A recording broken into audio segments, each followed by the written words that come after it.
El hijo autista del millonario no hablaba con nadie desde hace años, hasta que la niñera sostiene su mano y él decide confiar. Pero lo que hace el millonario al ver la escena deja a todos sin palabras. La llovizna fina y persistente transformaba el Paseo de la Reforma en un manchón de luces e impaciencia. Dentro de la camioneta blindada, Ricardo Garza Montemayor sentía el tiempo escurrirse como arena entre los dedos. Cada minuto detenido en el tráfico representaba una pequeña fortuna perdida en intereses y oportunidades de negocio. Era un hombre que medía la vida en hojas de cálculo, un multimillonario cuya riqueza se había construido sobre la lógica fría de los números, de las acciones que subían y bajaban en la Bolsa Mexicana de Valores con la previsibilidad de un reloj suizo. Su imperio de inversiones se extendía por continentes, con un patrimonio neto que lo situaba entre los hombres más poderosos del país. Pero allí, atrapado en el embotellamiento, era solo un prisionero más del caos urbano de la Ciudad de México. El celular vibró en el tablero, y el nombre de Elvira, la gobernanta, brilló en la pantalla. Atendió con un suspiro, esperando un problema doméstico, otra pieza del delicado mecanismo de su vida que se había salido de su eje. La voz de ella, sin embargo, era cautelosa. «Señor Garza, la muchacha nueva llegó, un poco antes de lo acordado». Él frunció el ceño. La nueva cuidadora, contratada a toda prisa por recomendación de una enfermera de la clínica de fisioterapia de su hijo, después de que la última pidiera la renuncia con los ojos llenos de una lástima que él no soportaba. Todos llegaban con promesas de paciencia y técnica, y todos se marchaban derrotados por el silencio de Leo, su hijo. Un silencio que, para Ricardo, era la materialización de su propia culpa, una herencia de la ausencia y del dolor que ni todo su dinero podía borrar. Cuando finalmente llegó al departamento, un oasis de lujo con vistas al verde del bosque de Chapultepec, sintió la habitual opresión en el pecho. Dejó el portafolio de piel sobre la credenza y cruzó la sala, cuyos pisos de mármol italiano reflejaban la luz fría de la tarde lluviosa. El silencio que lo recibió no era el de siempre, ese silencio vacío y pesado que hacía eco de la ausencia de risas y conversaciones. Había algo más, un sonido bajo, casi un susurro melódico que venía del salón acristalado. Caminó despacio, sus caros zapatos amortiguados por el tapete persa, y se detuvo en el umbral, invisible. Y entonces se congeló. La escena frente a él era un cuadro vivo que desafiaba toda la lógica de su mundo. La nueva cuidadora, una mujer de rasgos sencillos y cabello recogido en un chongo sin pretensiones, estaba de rodillas en el suelo. Cantaba en voz baja una vieja canción de Veracruz, una melodía dulce y melancólica que olía a tierra mojada y a recuerdos de una provincia que él apenas conocía. Y Leo, su niño, en su silla de ruedas, tenía el cuerpo menos rígido que de costumbre. Su pequeña mano, que rara vez toleraba el contacto, flotaba en el aire, y con una vacilación que le partió el corazón a Ricardo, sus dedos rozaron la palma extendida de la mujer.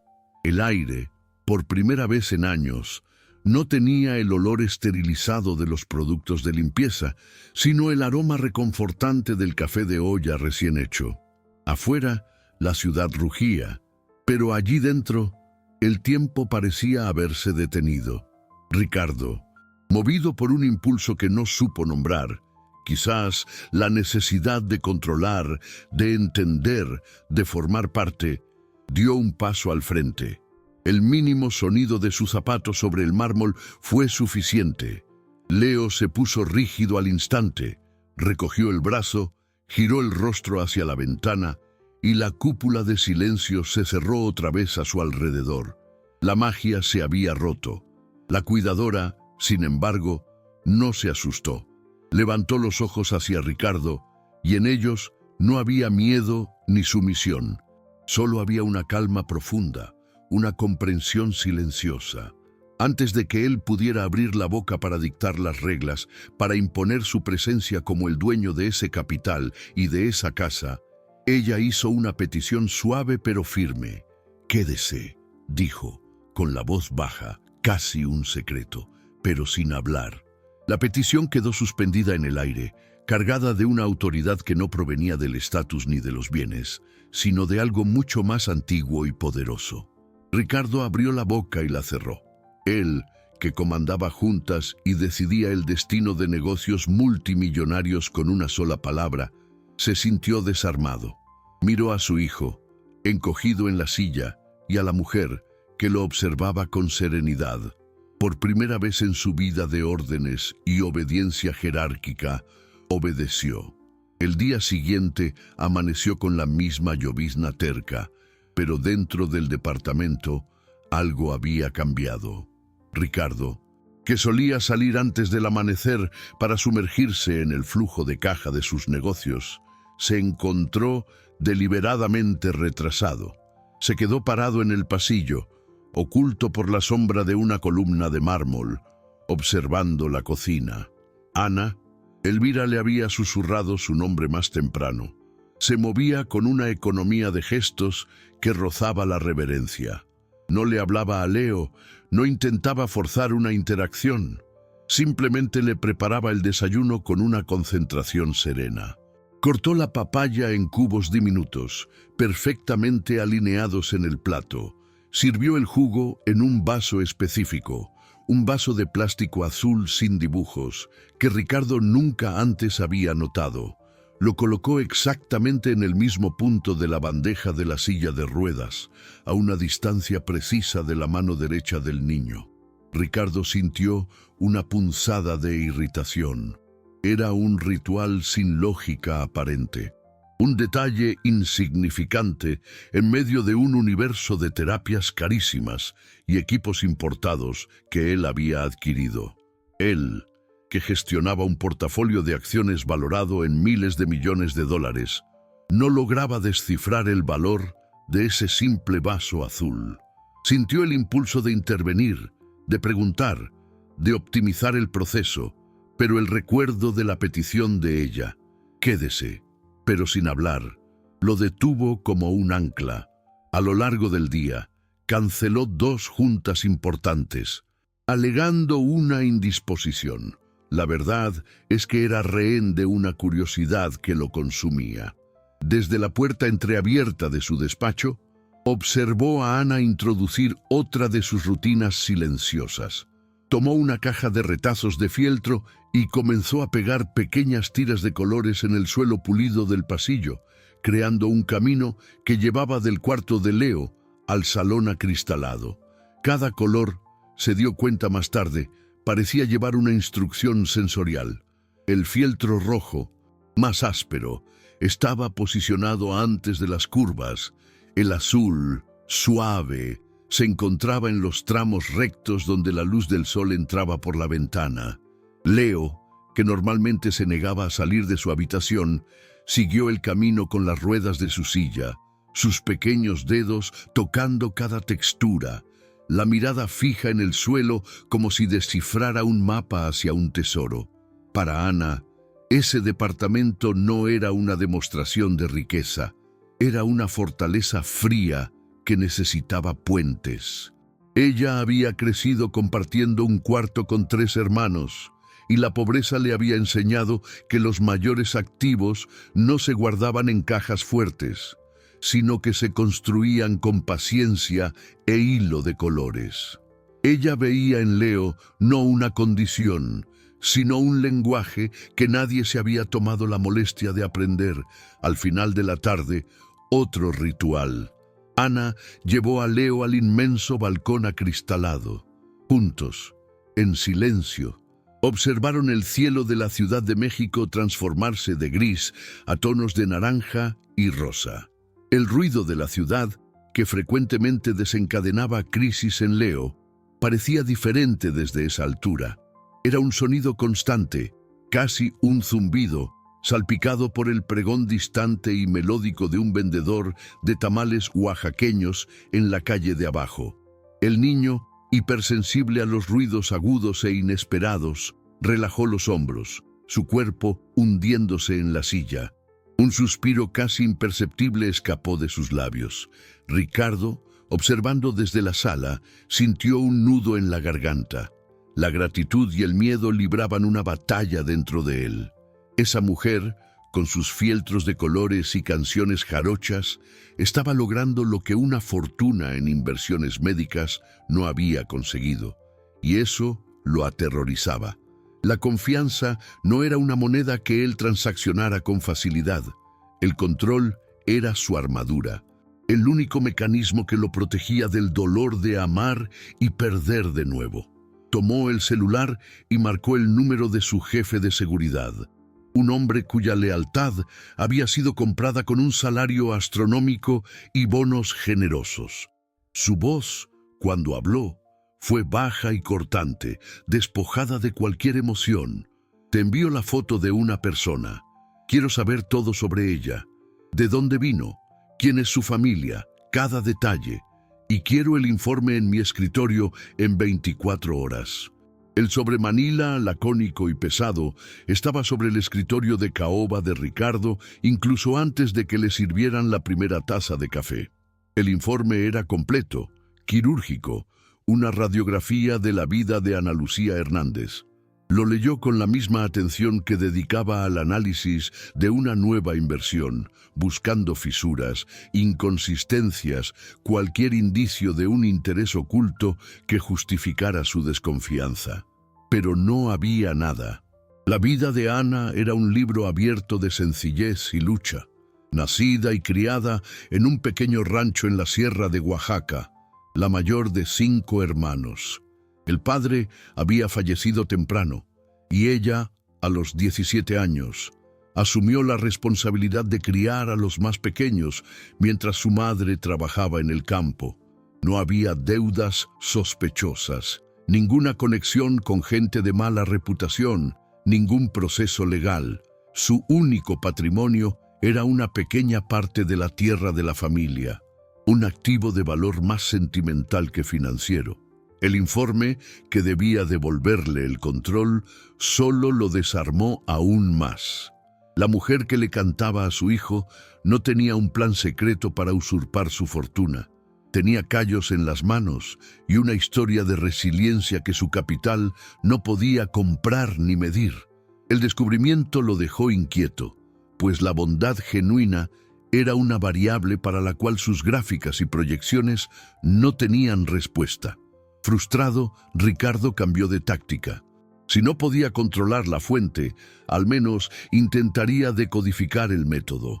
Pasó la madrugada en su despacho, no analizando la bolsa de valores de Tokio, sino comprando libros, títulos sobre integración sensorial en niños con hipersensibilidad, musicoterapia como herramienta de comunicación, psicología del desarrollo. Leía con voracidad, subrayando párrafos, haciendo anotaciones, intentando transformar la intuición de Ana en una fórmula, un paso a paso que pudiera ser replicado y, si era necesario, sustituido. Quería diseccionar esa magia silenciosa, entenderla como un algoritmo, para nunca más quedar a merced de un don que no le pertenecía. Era su forma de luchar, de transformar el cuidado en un activo controlable. Llegó el sábado y con él la sesión de fisioterapia y terapia de lenguaje de Leo. Por primera vez en años, Ricardo no dejó al niño con la terapeuta para irse a sus compromisos. Se quedó, escondido detrás del espejo de observación que había mandado instalar en la clínica, un ojo de Dios que le daba la ilusión de omnipresencia. Vio a la terapeuta intentar, con paciencia profesional, extraer cualquier sonido de Leo. El niño permaneció mudo, la mirada perdida en el techo. Entonces la terapeuta, recordando un comentario de Ana, la invitó a participar. Ana se arrodilló junto a la silla de ruedas y, sin tocar al niño, comenzó a tararear la misma canción de Veracruz. La melodía llenó la sala aséptica. Leo giró el rostro lentamente hacia ella. Sus labios se movieron y entonces un sonido, un «ah» prolongado, claro, inconfundible, en la misma nota de la canción. Detrás del cristal, Ricardo contuvo la respiración. El sonido, para cualquier otro, sería insignificante. Para él, fue como ver la gráfica de una de sus acciones dispararse hacia el cielo. Una ganancia inesperada que hacía que el corazón latiera desbocado. El lunes no dudó. El miedo a perder ese progreso, a que Ana se fuera como las otras, era mayor que su orgullo. La gratitud se mezcló con su instinto empresarial de retener talentos. Beatriz, su asesora personal, una mujer brillante cuya lealtad era al imperio de Ricardo y no al hombre, notó el cambio. Señor, la teleconferencia con los inversionistas de Frankfurt. Se le ve distraído. ¿Algún problema con los fondos europeos? Él la despachó con un gesto. Cancélala y llama al licenciado Alencar del jurídico. Tengo un nuevo contrato que redactar. El martes, con el documento en mano, llamó a Ana a su despacho.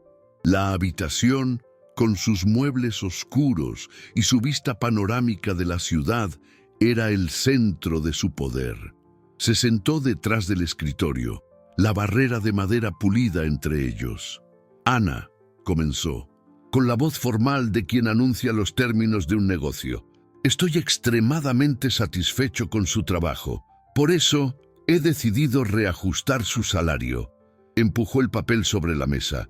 Es un aumento considerable. Y hay una nueva cláusula. Un bono de permanencia pagado anualmente que garantiza su vínculo con nosotros por, al menos, 5 años. Esperaba ver sorpresa, quizás gratitud.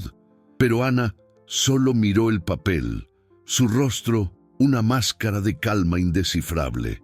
No extendió la mano para tomarlo. Su silencio era más ensordecedor que cualquier respuesta, y en él, Ricardo sintió la primera fisura en su armadura de control. El silencio de Ana se extendió, denso y pesado, llenando el espacio entre la oferta de Ricardo y la realidad de ella. Él, acostumbrado a ver a hombres poderosos ceder ante las cifras que movía, se sintió como un jugador que había apostado su mejor carta y veía la mesa continuar vacía. Finalmente, ella levantó los ojos del papel y en ellos había una dignidad que lo desarmó. «Señor Garza, le agradezco su generosidad», dijo ella, con la voz suave pero inquebrantable. «Es mucho dinero, más de lo que imaginé ganar. Pero no puedo aceptar el bono». Ricardo parpadeó, la confusión nublando su expresión calculadora. Rechazar una fortuna. Era un movimiento que no existía en su manual de negocios. «Lo que yo necesito», continuó ella, escogiendo las palabras con el cuidado de quien pisa terreno frágil, «no es un bono, es libertad para continuar mis rutinas, sin intromisiones, sin la necesidad de explicar cada fieltro en el suelo o cada canción que canto. Lo que funciona con Leo no está en un método que se compra, está en la confianza que construimos en el silencio». La propuesta de ella era un absurdo en el mundo corporativo de Ricardo, donde cada paso se medía, cada activo se aseguraba y cada empleado era supervisado. La confianza ciega era un pasivo, no una inversión. Sin embargo, la imagen de su hijo tocando la mano de ella, el sonido de aquella primera sílaba, eran dividendos que no podía ignorar. Con un asentimiento lento y contrariado, aceptó. Y eso lo asustó más que cualquier caída en la bolsa de valores.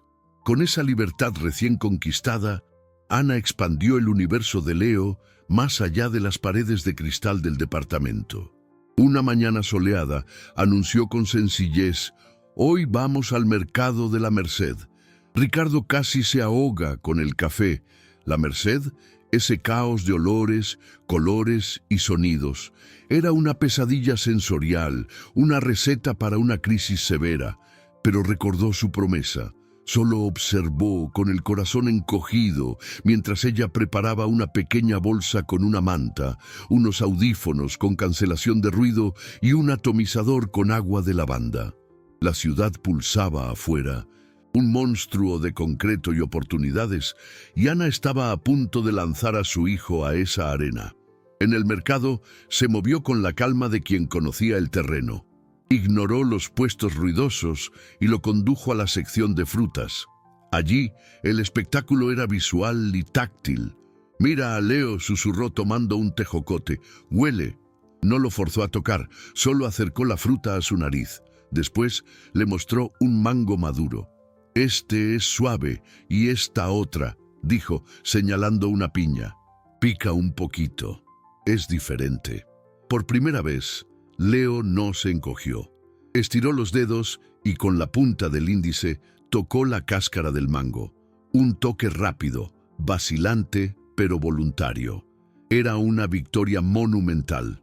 Sin embargo, las victorias de Ana comenzaban a generar un ruido incómodo en el círculo íntimo de Ricardo. Beatriz, su asesora, que lo había acompañado en la construcción de su patrimonio multimillonario, veía aquella aproximación con una desconfianza pragmática. Para ella, Ana era una variable descontrolada, un riesgo emocional que podía afectar los negocios. «Ricardo, ¿estás seguro de esto?», le cuestionó una tarde, después de enterarse de la expedición a la Merced. Exponer al niño de esa forma, una empleada sin entrenamiento formal. Cualquier incidente puede convertirse en un problema legal, una mancha en tu imagen. Su preocupación no era por Leo, sino por el blindaje de la marca Ricardo Garza. La tensión social también apretó los nudos en el elevador del edificio. Doña Elodia, la administradora e influyente vecina, encontró a Ana y Leo regresando del paseo. Sus ojos recorrieron la escena con un juicio frío. «Qué valor llevar al niño a un lugar tan popular», dijo, con un tono azucarado que ocultaba el veneno. «Espero que esta muchacha tenga la preparación adecuada. La responsabilidad es inmensa». Ana solo sonrió, una sonrisa tímida que no llegó a sus ojos, y apretó el botón de su piso. Pero la semilla de la duda estaba plantada, creciendo en las grietas de ese condominio de lujo, amenazando con sofocar la frágil flor que comenzaba a brotar en el silencio de Leo. La desconfianza, una vez plantada, es como la mala hierba en un jardín bien cuidado. Crece en silencio, enroscándose en las raíces de las cosas más bellas. Ricardo sentía las palabras de Beatriz y de doña Elodia resonando en su mente, transformando las pequeñas victorias de Ana en riesgos calculados. Cada sonrisa de Leo era ahora un activo precioso, pero volátil, cuyo valor de mercado podía desplomarse con un solo rumor. Esta presión sutil, sin embargo, no parecía afectar a Ana. Confiada en el lazo que construía con el niño, decidió dar un paso más. El centro comercial, en una mañana de miércoles, sería el próximo destino. Menos caótico que la Merced, más estructurado, un ambiente de estímulos controlados. Ricardo accedió, pero por dentro sentía como si estuviera aprobando una inversión de alto riesgo, apostando una parte de su capital emocional en una operación sin garantías. Al principio, todo transcurrió perfectamente. Con los audífonos puestos, Leo observaba las luces y los escaparates con una curiosidad serena, sus dedos tamborileando suavemente en el brazo de la silla. Se detuvieron frente a una tienda de mascotas, y el niño quedó hipnotizado por los movimientos silenciosos de los peces en un acuario. Por un instante, Ricardo, que los observaba de lejos, disfrazado entre los clientes de una cafetería, se permitió respirar. Entonces, el caos irrumpió.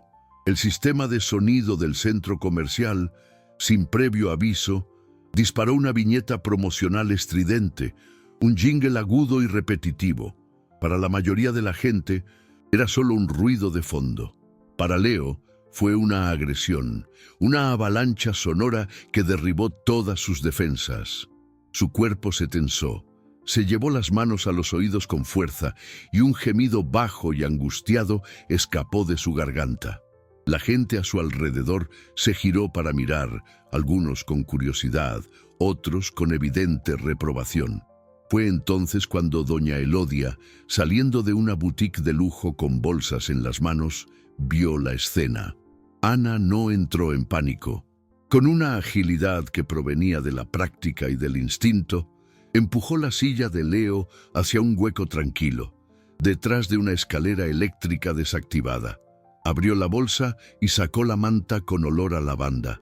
Envolvió los hombros del niño con ella, creando una cabaña, un refugio sensorial. «Estoy aquí, Leo, estoy aquí», susurraba, su voz firme y calmada, mientras comenzaba a tararear la melodía jarocha. El gemido del niño disminuyó, transformándose en sollozos contenidos. La crisis fue contenida, pero el daño social estaba hecho. Doña Elodia observó la escena con los labios apretados en una línea fina de desaprobación, viendo no un acto de cuidado, sino un espectáculo público de ineptitud. Ricardo llegó en minutos. El corazón martillándole en las costillas, los encontró en el rincón seguro e improvisado. Leo, más tranquilo, tenía la cabeza apoyada en el regazo de Ana, que le leía en voz baja. La gratitud que sintió fue tan abrumadora como el miedo a lo que ese episodio podría significar para su reputación. Esa noche, la dualidad de sus sentimientos lo consumía. Miraba a Ana, que preparaba la cena de Leo, y veía a la salvadora de su hijo. Pero también veía a la mujer que, sin querer, exponía su mayor vulnerabilidad al mundo.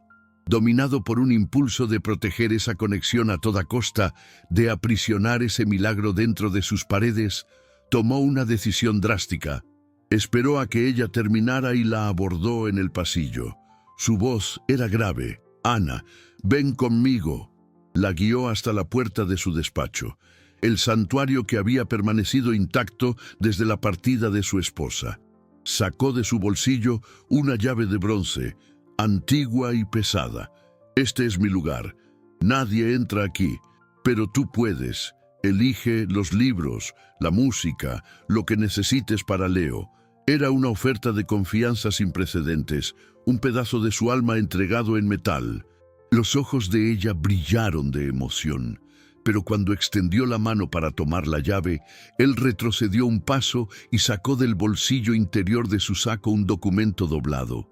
«Claro, necesitaremos formalizar esto, un nuevo acuerdo de confidencialidad, más detallado, solo para garantizar la seguridad de todos. La llave, que un segundo antes era una invitación, ahora parecía el candado de una celda dorada. La llave de bronce, que segundos antes parecía un tesoro, ahora colgaba de la mano de Ricardo como un peso muerto. El brillo de la confianza había sido opacado por la sombra del papel membretado. Ana miró de la llave al documento y luego al rostro de él, y su expresión, antes iluminada por una gratitud genuina, se cerró en una serenidad impenetrable. No retrocedió, pero tampoco avanzó. Simplemente mantuvo las manos cruzadas frente a su cuerpo, un gesto simple que erigía una barrera invisible. «Señor Garza», dijo, manteniendo el mismo tono bajo y respetuoso, «no puedo firmar un documento como este sin leerlo con calma y sin entender por qué es necesario ahora». Para Ricardo, aquello era una afrenta. En su mundo, los contratos eran la base de todo. Eran el lenguaje universal que protegía sus activos, que definía los límites de sus negocios, que transformaba la incertidumbre en riesgo manejable. Nadie cuestionaba sus contratos. Eran la manifestación de su poder, la garantía de que su vasta fortuna estaba segura. Sintió el calor de la irritación subir por su cuello. «Es un procedimiento estándar, Ana. Solo una formalidad para proteger la privacidad de mi hijo y de mi familia». Intentó mantener la voz neutra, la voz del CEO que explica una cláusula a un empleado, pero bajo la superficie, la frustración bullía. «Entiendo la necesidad de privacidad», respondió ella, sin inmutarse. «Yo protejo a Leo con mi vida, pero nuestra conexión, lo que lo hace sentir seguro, no está escrito en ningún papel, está en el silencio, en la confianza». Dio un paso vacilante hacia la mesa, pero no para tomar el contrato. Señaló la llave. Usted me ofrece la llave del lugar más personal de su casa, un lugar que guarda sus recuerdos. Eso es un gesto de confianza inmenso. Luego, su mirada se fijó en el documento. Pero este papel dice lo contrario. Dice que su confianza tiene límites, que necesita testigos y un abogado. Usted quiere confiar en mí, pero con esposas. La metáfora lo golpeó como un puñetazo. Esposas. Era exactamente eso. Quería el don de ella, la magia que operaba con su hijo, pero quería aprisionarlo, catalogarlo, transformarlo en un bien de su propiedad, protegido por cláusulas de rescisión y multas por incumplimiento de confidencialidad. Quería el vínculo, pero sin la vulnerabilidad que éste exigía. La percepción lo dejó desnudo, expuesto en su propia sala de poder. Él, el multimillonario que controlaba un capital gigantesco, estaba intentando comprar el alma de una relación que solo podía ser conquistada con entrega. El silencio en el despacho era cortante, roto solo por el zumbido distante del aire acondicionado y el crepitar de una chimenea de gas que mantenía encendida más por estética que por necesidad. Miró el rostro de Ana. Ella no lo desafiaba, lo veía. Veía el miedo detrás de su armadura de riqueza, el dolor que lo hacía transformar todo en una transacción comercial. Vio al padre aterrorizado, no al multimillonario implacable. Y en ese momento de claridad brutal, Ricardo entendió. Para tener lo que el dinero no podía comprar, necesitaba renunciar a su herramienta más poderosa, el control. Con un movimiento brusco, que la hizo dar un pequeño paso hacia atrás, tomó el contrato de la mesa. No lo rompió. Caminó hasta la chimenea, el fuego danzando sobre el cristal. Abrió una pequeña portezuela y, sin una palabra, arrojó el documento a las llamas. El papel se curvó, se ennegreció en los bordes y fue consumido por un fuego naranja y azul, transformándose en cenizas que flotaron por un instante antes de desaparecer. El gesto abrió una grieta en el muro que había construido a su alrededor. Una grieta que, por primera vez, parecía más un puente que una fractura. Se giró hacia ella, el rostro iluminado por el fuego, la expresión indescifrable, y extendió la mano de nuevo, esta vez ofreciendo solo la llave. Ese gesto, la quema del contrato, disolvió una parte del hielo que acorazaba el corazón de Ricardo. En los días que siguieron, una nueva y frágil coreografía se estableció en el departamento. Él comenzó a llegar más temprano, no para observar desde lejos, sino para sentarse en un sillón en el rincón del salón acristalado mientras Ana y Leo hacían el ritual del atardecer.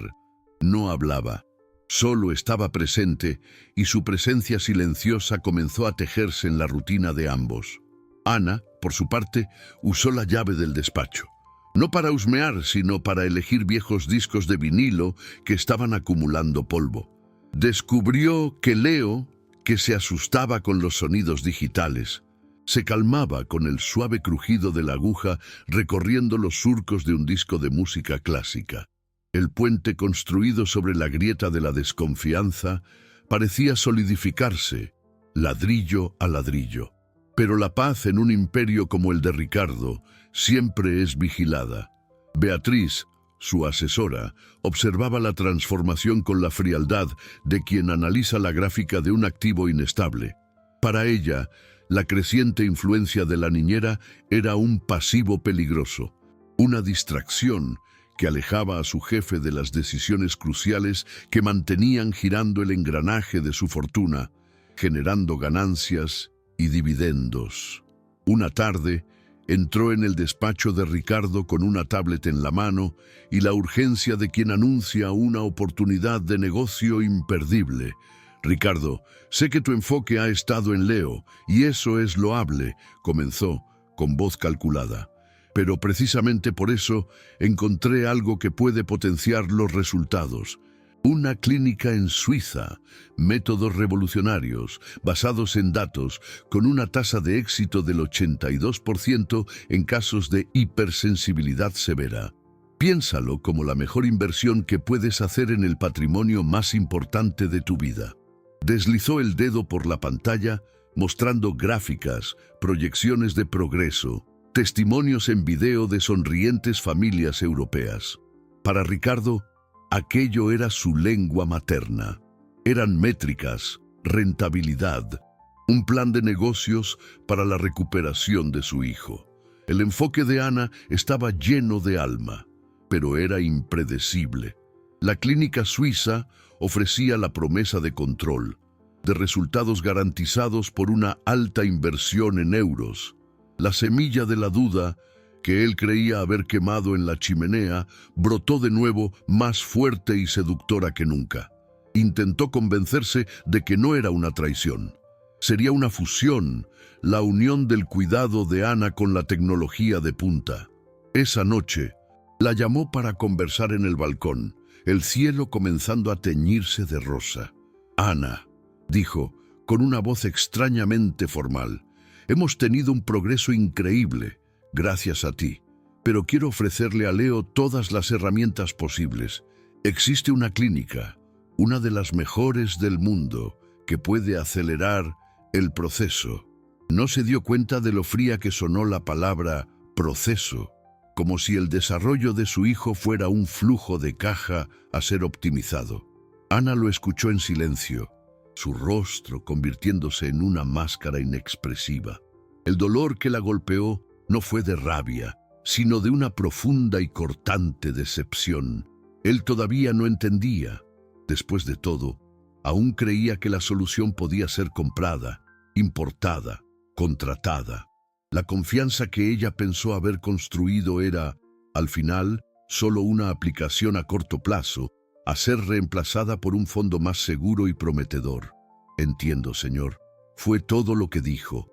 La formalidad en su voz fue como una puerta cerrándose. A la mañana siguiente, mientras Ricardo estaba en una llamada con la clínica, discutiendo la logística del viaje, Elvira lo encontró en la puerta del despacho, con los ojos rojos. «Señor, Ana, se va». Ricardo sintió que el suelo desaparecía. Corrió hacia el pasillo y la encontró cerca de la puerta, con su pequeña y gastada mochila en la espalda. Abrió la boca para hablar, para ordenar, para ofrecer más dinero. Pero antes de que cualquier palabra pudiera salir, la voz frágil y casi olvidada de Leo cortó el aire. Desde su silla de ruedas, mirando directamente a la espalda de Ana, articuló, con un esfuerzo monumental, la única palabra que importaba: «queda». La palabra «queda» flotó en el aire, frágil e inmensa. No fue un sonido, fue un evento de fuerza sísmica, un temblor que reordenó la estructura de poder y silencio de aquel departamento. Ricardo se congeló, el cuerpo entero paralizado. Su mente, entrenada para procesar fluctuaciones de la bolsa de valores y cerrar negocios millonarios en segundos, simplemente se detuvo. Aquel sonido de una sola sílaba, viniendo de su hijo, era el dividendo más valioso que había recibido en toda su vida, y él no había hecho absolutamente nada para merecerlo. Todo su capital, sus bienes, su riqueza acumulada, parecieron de repente un montón de papel inútil frente a esa conquista nacida de la paciencia de otra persona. Ana se giró lentamente. El dolor de la traición aún estaba en sus ojos, pero ahora se mezclaba con una emoción abrumadora. La petición de Leo no era solo para que se quedara, era un reconocimiento, un eslabón forjado que ella no podía romper.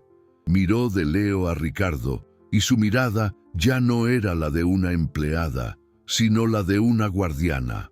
Ricardo, desmantelado, dio un paso al frente, con las manos levantadas en un gesto de rendición. «No te vayas», susurró, la voz ronca, despojada de toda su autoridad. Yo estaba equivocado. La clínica, las gráficas, Es la única forma que conozco de intentar arreglar las cosas, comprando soluciones. Respiró hondo, el orgullo deshaciéndose como cenizas. Dame una oportunidad. Danos una oportunidad. Fue entonces cuando la mente empresarial de Ricardo, incluso hecha jirones, se aferró a una última estructura lógica. Tomó el celular y con los dedos temblorosos llamó a la clínica en Suiza. Ana lo observó, desconfiada. No pidió cancelar, pidió un plazo.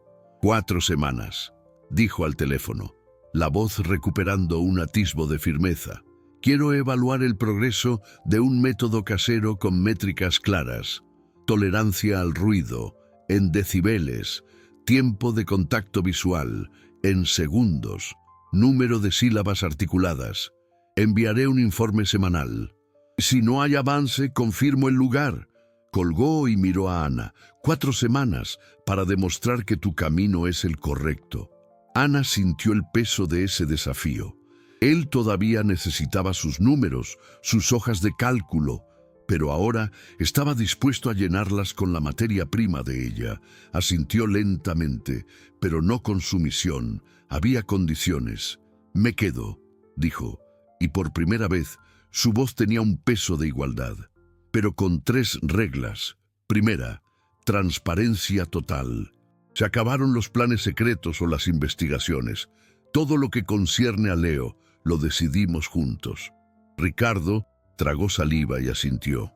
Segunda, quiero la supervisión de una profesional, una terapeuta ocupacional del DIF que conozco. Se llama Lucía. Vendrá aquí una vez por semana para validar lo que estamos haciendo. No quiero que nadie diga que soy una improvisada poniendo a su hijo en riesgo. Aquello hirió el ego de Ricardo. ¿Traer a alguien del sector público? Él pagaba a los mejores especialistas del país, pero vio la sabiduría en ello. Era la protección de ella. Asintió de nuevo. ¿Y la tercera?, preguntó él, temiendo la respuesta. Ana lo miró directamente a los ojos. La tercera es usted. No como jefe, no como observador. Usted va a participar en todo. Va a aprenderse los colores de los fieltros. Se va a sentar en el suelo. Va a cantar la canción. El sudor tiene que ser suyo también. La exigencia lo dejó sin aliento. Pero la mirada decidida de Ana y el eco de la palabra queda resonando en su alma no le dieron opción. Aceptó. Esa noche, después de que Leo se durmiera, Ana fue a la sala con una guitarra que había encontrado en el fondo de un armario. La puso en las manos de Ricardo, cuyos dedos estaban acostumbrados a firmar contratos, no a tocar cuerdas. La canción tiene 3 acordes, dijo ella. Vamos a empezar por el primero. La guitarra parecía un objeto alienígena en las manos de Ricardo. Sus dedos, que danzaban sobre teclados de computadora y firmaban documentos que movían fortunas, ahora eran torpes y lentos sobre las cuerdas de nylon. El primer acorde que intentó sonó como un gato siendo estrangulado, un sonido desafinado y metálico que lo hizo retroceder con una mueca. La frustración fue inmediata y visceral. Era un hombre acostumbrado a la maestría, a la competencia. El fracaso, incluso en una tarea tan trivial, era un sabor amargo que no había probado en años. No puedo, dijo, con la voz baja y dura, a punto de dejar el instrumento a un lado. Ana, sentada frente a él en el tapete, no se movió, solo esperó. No se trata de la nota correcta, señor Garza, dijo suavemente, después de un largo silencio. Al menos, no ahora. Se trata de la constancia. Leo no necesita un músico. Necesita sentir que usted lo está intentando, que el sonido, aunque sea feo, es para él. El esfuerzo empezó a tener sudor, como ella había predicho. Madrugadas que antes dedicaba a analizar el mercado de criptomonedas y el rendimiento de sus fondos de inversión, ahora las pasaba con los dedos temblorosos, intentando encontrar la posición correcta en el mástil de la guitarra, repitiendo el mismo acorde hasta que las yemas de sus dedos se adormecían. La rutina diurna se transformó en un campo de entrenamiento para su humildad. Se sentaba en el suelo, la espalda recta protestando contra la postura inusual, y ayudaba a trazar el camino de colores con los fieltros. Aprendió el orden, el rojo áspero antes de la curva del pasillo, el amarillo liso en el paso hacia la cocina, el azul suave bajo la ventana de la sala. Se dio cuenta de que no era aleatorio, era un mapa sensorial que guiaba y calmaba la mente de Leo. Sus hojas de cálculo, antes repletas de proyecciones de ganancias y análisis de pasivos, ahora ganaban nuevas columnas. Olor a lavanda, sonido de la lluvia, textura del fieltro azul. Eran métricas que harían reír a sus socios, pero que para él contenían el valor de un tesoro recién descubierto. Y los dividendos, aunque pequeños, comenzaron a aparecer. Una tarde, mientras tocaba la melodía desafinada en la guitarra, Leo, que estaba a unos metros de distancia, giró la cabeza y lo observó durante 3 segundos completos antes de desviar la mirada. Ricardo anotó en su hoja de cálculo mental un aumento del 200% en el tiempo de contacto visual. Sintió una euforia que ninguna alza en la bolsa le había proporcionado jamás. Pero mientras Ricardo se sumergía en este nuevo ecosistema emocional, el engranaje de su imperio continuaba girando, y Beatriz, la guardiana de ese engranaje, veía la situación con creciente alarma. Para ella, la ecuación era simple. El tiempo que Ricardo dedicaba al suelo de colores era tiempo robado de teleconferencias que podían generar millones en ganancias. Su lealtad no era al padre, sino al multimillonario cuya mente aguda garantizaba el patrimonio y la estabilidad de miles de empleados. Veía a Ana no como una cuidadora, sino como un riesgo no calculado, un activo volátil que estaba desestabilizando el sistema. Y decidió actuar, no con maldad, sino con la precisión de una gestora de crisis que protege su negocio. En una llamada discreta, hecha desde su propio celular, contactó a un fotógrafo especializado en paparazzis, un profesional cuyo silencio era tan caro como sus imágenes. «No quiero un escándalo», dijo, la voz fría como el hielo. «Quiero una imagen, una que le recuerde su vulnerabilidad, cómo lo ve el mundo de afuera, una que lo haga volver a la torre donde está seguro». Al día siguiente, mientras Ricardo, Ana y Leo se preparaban para el primer paseo en el parque como parte de la nueva rutina, un hombre con una cámara de teleobjetivo se posicionaba discretamente detrás de un arbusto de bugambilias. No sabía los nombres de sus presas, solo el valor de la inversión hecha para capturar ese momento. El paseo por el parque, al amanecer, fue un atisbo de un mundo que Ricardo creía haber perdido para siempre. El aire de la mañana era fresco, con olor a pasto mojado y tierra húmeda. Leo, por primera vez en años, estaba fuera de los dominios del departamento, no para una consulta médica, sino por puro y simple ocio. No sonreía, pero sus hombros estaban relajados y sus ojos seguían el vuelo torpe de un pato que acuatizaba en el lago. Ricardo, al lado de la silla de ruedas, no se atrevía a hablar. Solo sentía el calor tímido del sol en su rostro y la presencia de su hijo y de Ana, un pequeño núcleo de paz en medio de la ciudad que despertaba. En ese momento no era el multimillonario cuyas decisiones afectaban la rentabilidad de fondos de inversión en 3 continentes. Era solo un padre, presenciando un milagro silencioso. Sintió una ola de gratitud tan pura que lo mareó, una forma de riqueza que no podía convertirse en dólares u oro. El teleobjetivo, escondido a 50 metros de distancia, capturó exactamente eso. El hombre poderoso, desarmado, mirando a su hijo con una vulnerabilidad que valía una fortuna para los buitres del chisme. Al día siguiente, el veneno digital se esparció. La foto se filtró, no en un gran periódico, sino en algo mucho más peligroso. Un perfil anónimo en una red social, especializado en la vida de los millonarios. La imagen, en sí, era inocente, pero el pie de foto era cruel y calculado. Padre ausente o excéntrico. Ricardo Garza, el Midas de la bolsa, expone a su hijo con necesidades especiales en un paseo público con una misteriosa cuidadora. ¿Estrategia de imagen o negligencia? La foto se viralizó. En pocas horas, era el tema de conversación en los círculos donde la discreción era el activo más valioso. Para Beatriz, fue la prueba de que tenía razón. Para doña Elodia, fue la munición que necesitaba. Convocó a una junta de condóminos extraordinaria. El orden del día envuelto en eufemismos, discusión sobre protocolos de seguridad e imagen del edificio. En la práctica, era un juicio. Frente a otros residentes adinerados, blandió una copia impresa de la noticia. «Esto nos afecta a todos», dijo, con la voz cargada de una falsa preocupación.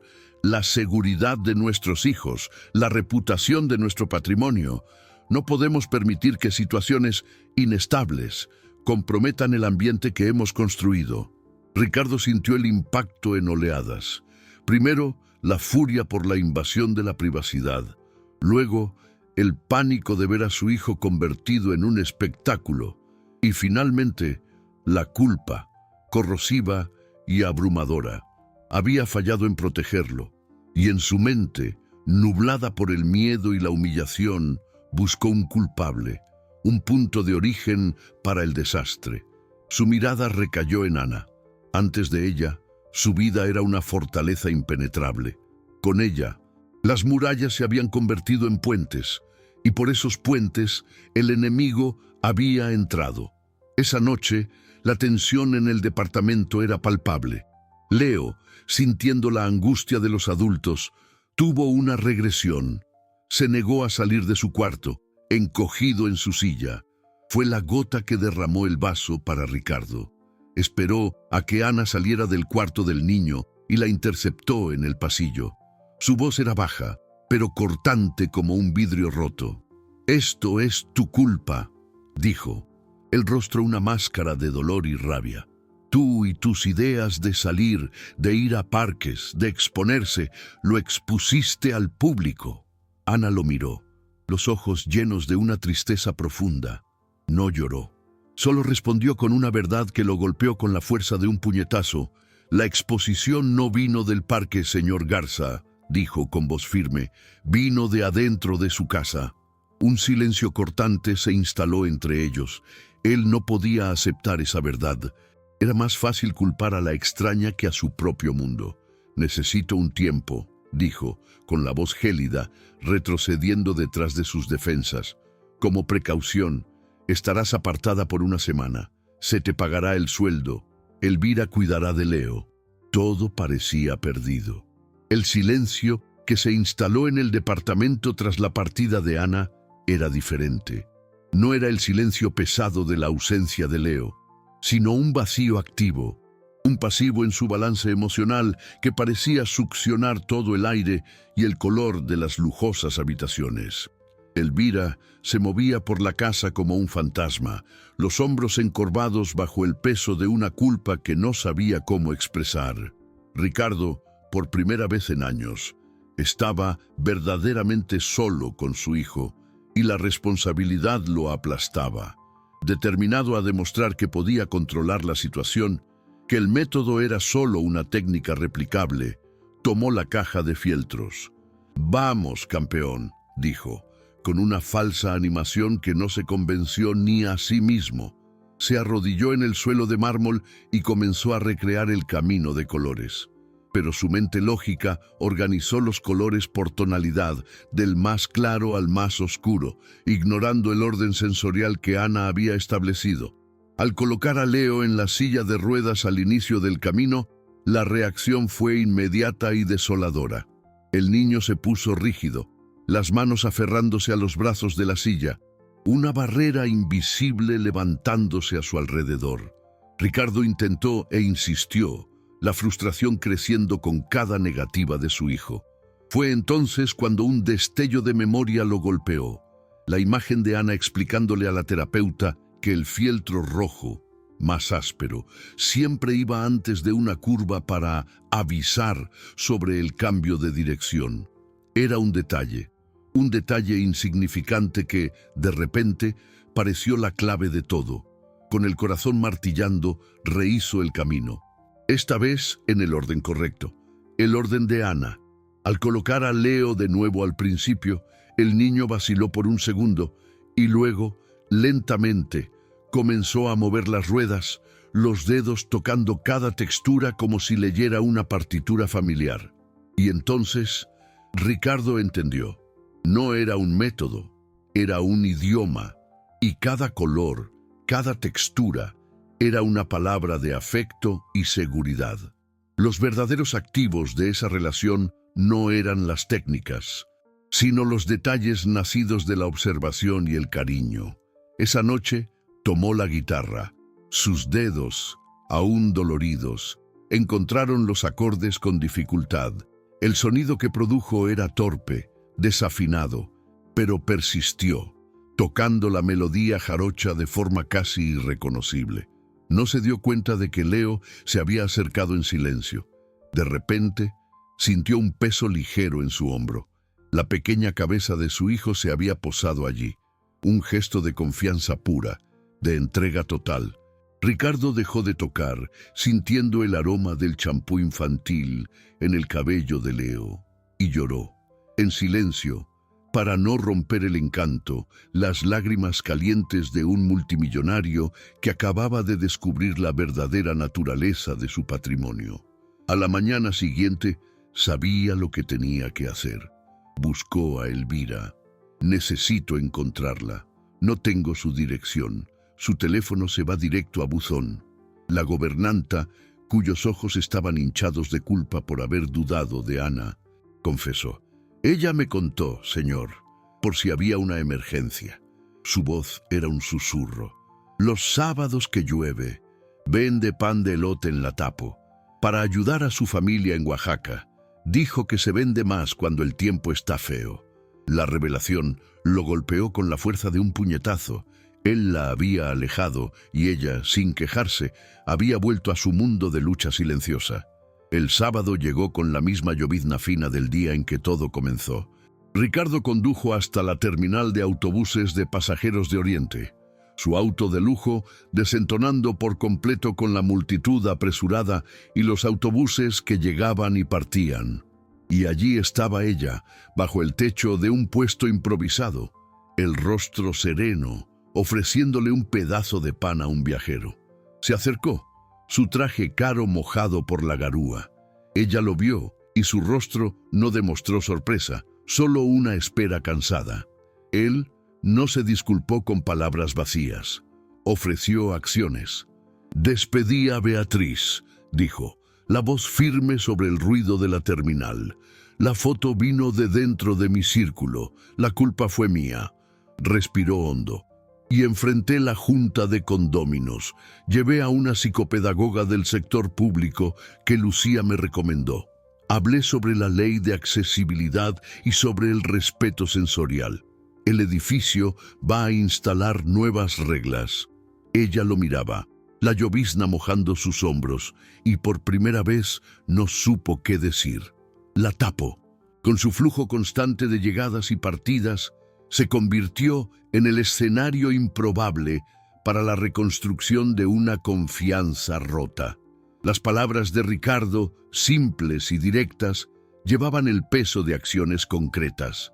El despido de Beatriz no era solo la separación de una empleada, era la amputación de un brazo derecho, un pilar de su imperio construido sobre la premisa del blindaje a toda costa. Enfrentar a los condóminos no había sido una mera formalidad, sino una declaración de guerra contra la hipocresía velada de sus pares, una elección consciente de proteger a su hijo en lugar de su estatus. Ana escuchó, el olor a pan de elote y lluvia mezclándose en el aire. No vio al multimillonario pidiendo perdón, sino al padre que había aprendido a librar la batalla correcta. El pan que sostenía en su mano tembló ligeramente. Se lo extendió. «Está calientito». Fue todo lo que pudo decir. Ricardo tomó el pedazo de pan, la textura suave contrastando con la dureza de todo lo que conocía. Comió allí, de pie, bajo la lluvia, y ese gesto de comunión silenciosa selló un nuevo contrato entre ellos, uno que no necesitaba papel ni firmas. El regreso de Ana al departamento fue discreto, sin fanfarrias. Leo la recibió con una mirada larga y profunda, un reconocimiento que valía más que cualquier palabra. Las semanas siguientes se transformaron en un periodo de intensa inmersión. Ricardo reorganizó su agenda de negocios, delegando decisiones, renunciando a juntas que antes consideraría vitales para el mantenimiento de su fortuna. Su presencia se convirtió en una constante en la rutina de Leo, no como un supervisor, sino como un alumno aplicado. Aprendió a diferenciar las texturas de las frutas en el mercado, a reconocer la melodía exacta que calmaba al niño durante las tormentas de verano, y sus dedos, antes torpes, ahora lograban extraer de la guitarra una versión pasable de la canción jarocha. Las luces de Navidad comenzaron a brotar en los balcones de los edificios vecinos, pintando la noche de la ciudad con colores de esperanza, y el olor a lluvia que precedía al Año Nuevo parecía limpiar no solo el asfalto, sino también las viejas heridas. El progreso de Leo, medido en las nuevas hojas de cálculo de Ricardo, era innegable. La tolerancia a los ruidos había aumentado, el contacto visual se había prolongado, y pequeñas sílabas comenzaban a ser probadas, como pájaros ensayando el primer vuelo. El clímax de este esfuerzo conjunto llegó una tarde de sábado, cuando Ana, con la ayuda de Ricardo, organizó una pequeña reunión de música tradicional en el jardín del edificio. Invitaron a un viejo jaranero que ella había conocido en Coyoacán. Los vecinos, ahora avergonzados y curiosos, observaban desde sus ventanas. A mitad de la melodía, mientras el músico tocaba la canción preferida de Leo, el niño, que hasta entonces solo balbuceaba sonidos, miró la manta azul en su regazo, la tocó y dijo, con una claridad que hizo que el corazón de todos se detuviera: azul, queda. 2 palabras, un sujeto y un verbo, una frase completa. El jaranero dejó de tocar. El mundo pareció contener la respiración. Ricardo sintió un impulso abrumador de correr, de abrazar a su hijo, de levantar su pequeña silla de ruedas y gritar su victoria a toda la ciudad, pero se contuvo. Miró a Ana, que tenía lágrimas silenciosas corriendo por su rostro. Ella extendió la mano en dirección a Leo, una invitación. El niño tocó su mano. Solo entonces, Ricardo se acercó, se arrodilló lentamente junto a la silla y ofreció su propia mano. Era el precio de la paciencia, controlar su propio impulso para no romper el hilo invisible de confianza que habían tejido juntos. Ese momento de contención, de respeto al tiempo y al espacio de su hijo, fue su mayor prueba de transformación. Y en medio de esa celebración silenciosa, el celular de Ricardo vibró en su bolsillo. Era un número internacional. La clínica suiza, puntual como un reloj, regresaba con la noticia que tanto había temido y deseado. Había un lugar disponible, irrechazable, para el mes siguiente. La oferta de la clínica suiza se cernió sobre el jardín como una nube de tormenta, amenazando con ahogar la frágil alegría de aquel momento. La palabra irrechazable resonaba en la mente de Ricardo, un canto de sirena que apelaba a su antigua naturaleza, la del hombre que creía que las mejores soluciones tenían un precio, generalmente en euros, y venían con un sello de garantía internacional. El padre, transformado por la paciencia y el fieltro azul, libraba una batalla silenciosa contra el multimillonario, seducido por datos y gráficas. Esa noche, en el balcón donde la ciudad parecía respirar con ellos, le presentó su propuesta a Ana. Era una solución intermedia, un plan de negocios para el corazón. «Podemos ir», dijo, con la voz cuidadosamente neutra. solo por un mes, una prueba, y tú podrías darnos apoyo a distancia, por video. Sería la unión de lo mejor de ambos mundos.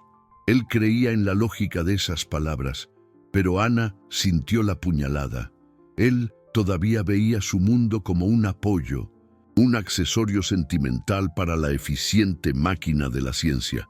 Todavía no confiaba. En lugar de suplicar o discutir, ella eligió desarmarlo con la única verdad que le quedaba, su propia vulnerabilidad. Señor Garza, comenzó, la voz baja pero firme, hay algo que usted no sabe. Yo no tengo un título universitario, no estudié en escuelas caras, siento vergüenza de eso. Aquí, en medio de tanto lujo, de tanta gente importante, respiró hondo, reuniendo el valor que la había guiado toda su vida. Lo que yo sé, lo aprendí en mi casa. Mi hermano menor, Tiago, él es autista. Aprendí observando, equivocándome, cantándole cuando se escondía del mundo. Aprendí que su silencio tenía un ritmo, que sus manos buscaban texturas, no el contacto. Todo lo que hice por Leo fue una canción que ya me sabía. La confesión, despojada de todo orgullo, demolió la última pared de Ricardo, tocado por su honestidad brutal. Él confesó la culpa que lo acechaba, el verdadero motor de su necesidad de control. Intenté comprar soluciones, Ana, para todo. No estuve presente durante el embarazo. Estaba cerrando un negocio en Asia. Y cuando Elena se fue, la culpa me consumió. Pensé que si controlaba cada detalle de la vida de Leo, si compraba los mejores equipos, los mejores médicos, podría compensar mi ausencia. Intenté comprar control para no sentir. En ese instante, las máscaras cayeron. Él no era el jefe, ella no era la empleada. Eran solo dos personas, heridas e imperfectas, tratando de encontrar un camino. Y fue en ese espacio de silencio y verdad que la acción decisiva vino de quien menos se esperaba. Leo, que observaba la escena desde la puerta del salón acristalado, hizo algo que nunca había hecho antes. Con un esfuerzo visible, empujó las ruedas de su propia silla hacia adelante, moviéndose deliberadamente en dirección a los dos. Se detuvo entre ellos, extendió sus pequeñas manos y, con una determinación que parecía brotar del fondo de su alma, tomó la mano de Ricardo con la derecha y la de Ana con la izquierda. Miró a uno, luego al otro, y vocalizó una sola palabra que redefinió todo el universo: juntos. Aquello fue el fin de la batalla. Ricardo tomó el celular. Con un gesto rápido, rechazó el lugar en la clínica. Pero el verdadero sacrificio vino después. Llamó a su socio principal y, con la voz clara de quien acaba de descubrir el valor real de su patrimonio, renunció a una fusión multimillonaria que se había negociado durante meses. «Necesito horarios flexibles», explicó, sin dar más detalles. «Mi prioridad es seguir un plan casero, validado por profesionales de aquí». La justicia romántica, la única que importaba, llegó en los minutos finales de esa noche. Le entregó a Ana un nuevo contrato. En él era promovida a cuidadora principal, con un salario que reflejaba su nueva posición y una cláusula que costeaba su formación técnica completa en terapia ocupacional. Solo entonces, después de que ella firmara, con los ojos llorosos, él se inclinó y la besó. Un beso breve, emocionado, con sabor a lluvia y café en el balcón donde la ciudad, por primera vez, parecía respirar con ellos. El milagro no era una cura, era la elección diaria de quedarse, incluso cuando duele. La mañana del último día del año nació límpida y dorada, lavada por la lluvia de la noche anterior. En el balcón, con vistas a Chapultepec, el aire ya no olía a soledad y café amargo, sino a tierra mojada y a la promesa de un nuevo comienzo. Ricardo sostenía la guitarra y la melodía jarocha, ahora suave y afinada, fluía de sus dedos con la naturalidad de una respiración. Leo, a su lado, Balanceaba la cabeza suavemente al ritmo de la música, los ojos fijos en las hojas de los árboles que danzaban con la brisa.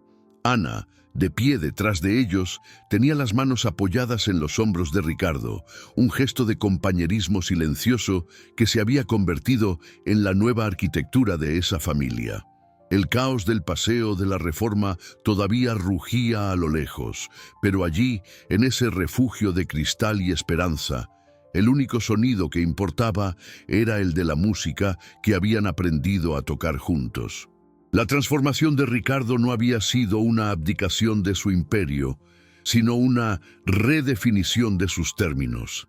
Seguía siendo un hombre de negocios formidable, un multimillonario cuyas decisiones aún influían en la bolsa de valores. Pero ahora, su concepto de riqueza había cambiado. Había aprendido que el tiempo era el activo más precioso, y su flujo de caja más importante era el conteo de horas que pasaba con su hijo.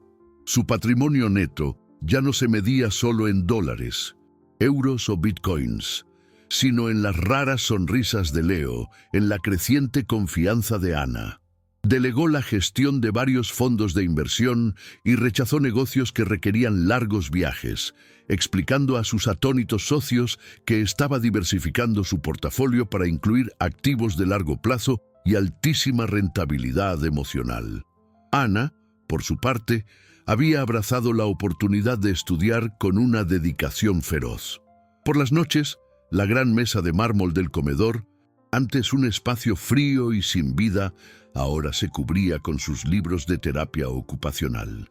Ella y Ricardo pasaban horas discutiendo teorías, uniendo la sabiduría intuitiva de ella con la capacidad analítica de él, creando un enfoque único para el desarrollo de Leo, que ahora era acompañado de cerca por Lucía y otros profesionales que respetaban la base de afecto que habían construido.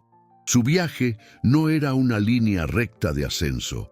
Había días de regresión, momentos de frustración, pero la diferencia era que ahora enfrentaban las caídas juntos, como socios en una empresa sagrada.